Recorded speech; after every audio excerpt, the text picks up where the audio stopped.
Hello and welcome to another episode on Maros Bonsai channel.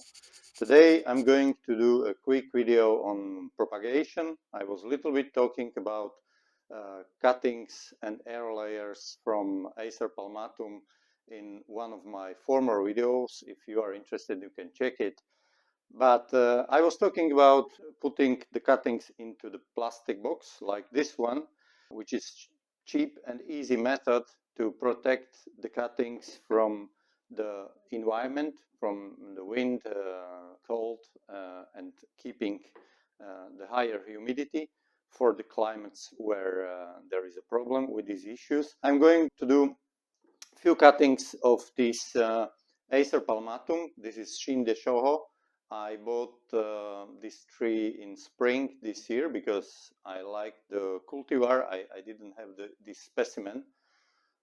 So it was growing freely since spring. I took few of top branches, prepared the box, show you how I do that.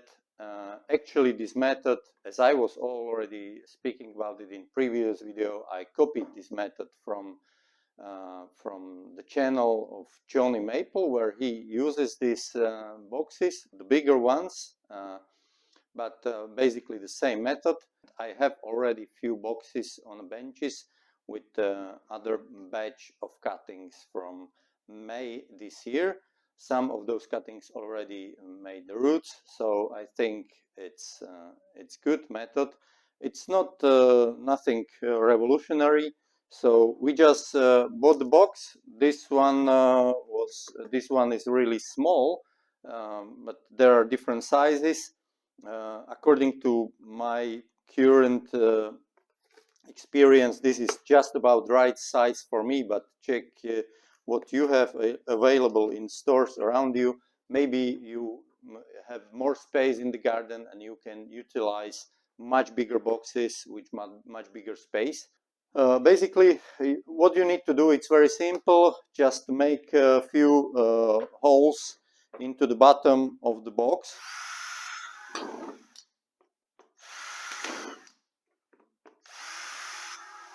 For the bottom of the box, I use really large zeolite. It's really, you see huge stones.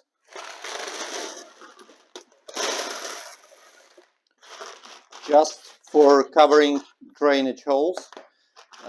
Later, on top of this, I use a little bit bigger fraction. This is 4/8 millimeters. So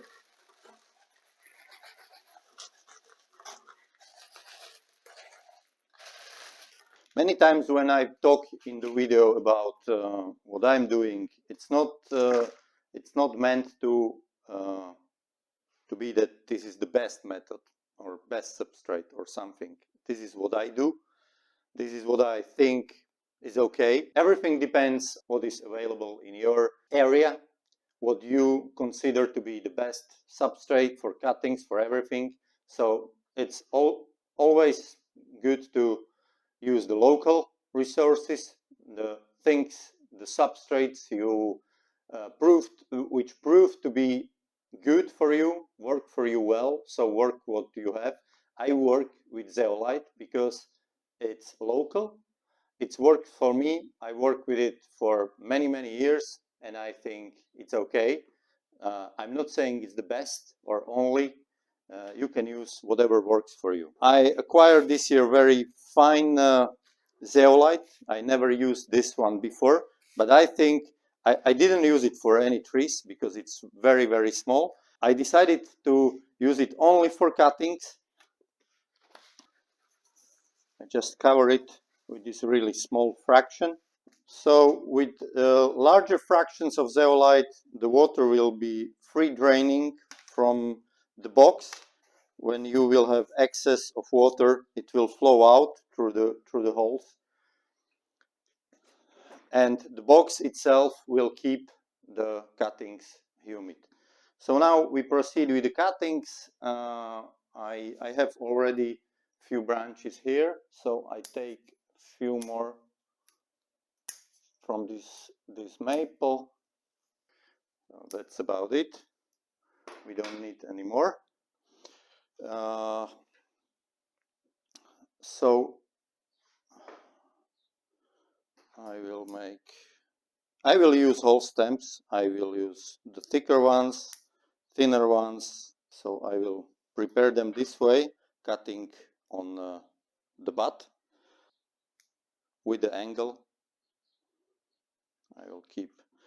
I'm trying to do different sizes. I'm trying to do different diameters. Some of them maybe will grow the roots, some of them not. So we'll do it like this. So that's about it. We have few cuttings. I will use two types of stimulators, hormones. So this is gel, and we just stick it into the substrate. Do it a little bit under the angle.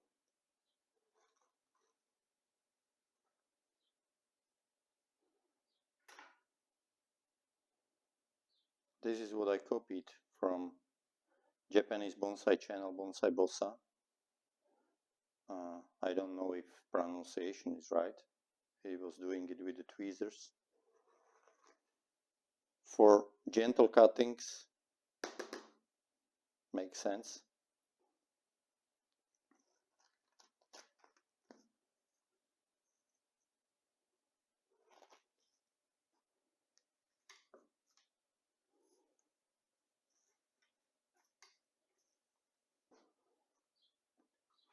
So the gentle ones from the tips mostly have tips in the water.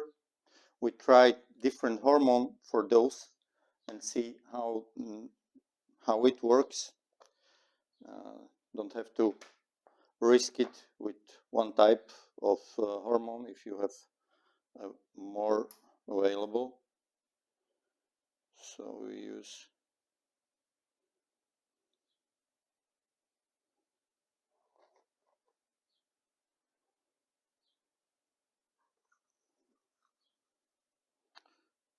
Bonsai Bossa technique.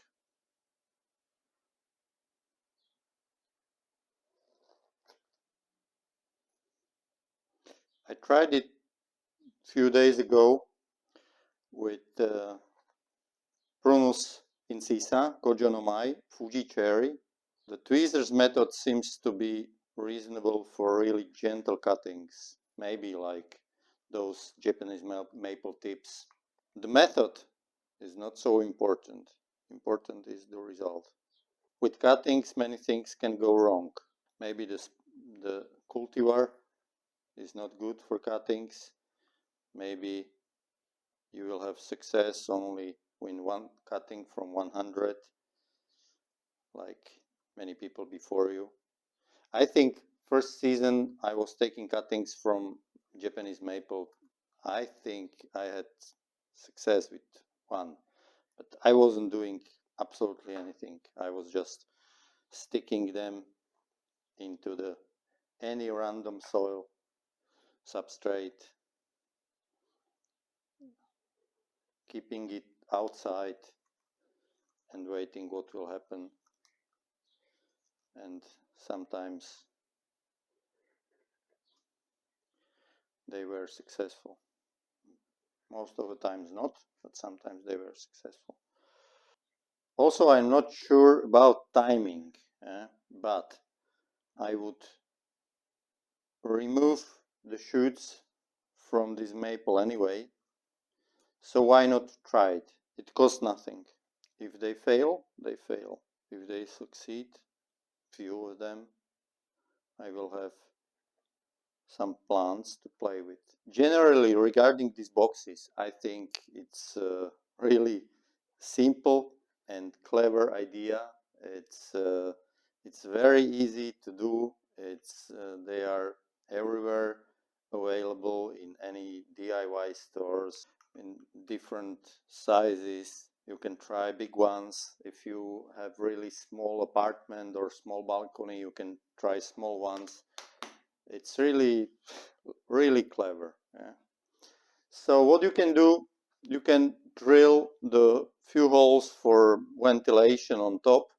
I'm not doing it. Sometimes I'm opening the boxes and spraying the cuttings with water.